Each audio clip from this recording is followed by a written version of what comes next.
நண்பா பெரியவர்கள் பேச்ச மீறி செல்லக்கூடாது, அந்த முதியவர்கள் சாபத்தை நீ வாங்க கூடாது.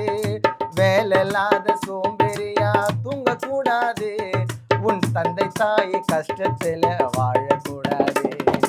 அடுத்தவங்க பணத்து காசை வைக்க கூடாது, இன்னொருத்தன் குடிய கிடைக்க மனதில் நீயும் நினைக்க கூடாது. அடுத்தவங்க பணத்து காசை வைக்க கூடாது, இன்னொருத்தன் குடிய நீயும் கெடுக்க நானே நினைக்க கூடாது. பொறாமை இருக்க கூடாது, நம்பிக்கை துரோகம் செய்யக்கூடாது. பொறாமை இருக்க கூடாது, துரோகம் செய்யக்கூடாது. பொண்டாட்டி பேச்ச கேட்டு தாய அடிக்க கூடாது, அந்த பாவம் நம்மள விடாது. நண்பா பெரியவர்கள் பேச்ச மீறி செல்லக்கூடாது, அந்த முதியவர்கள் சாபத்தை நீ வாங்க கூடாது.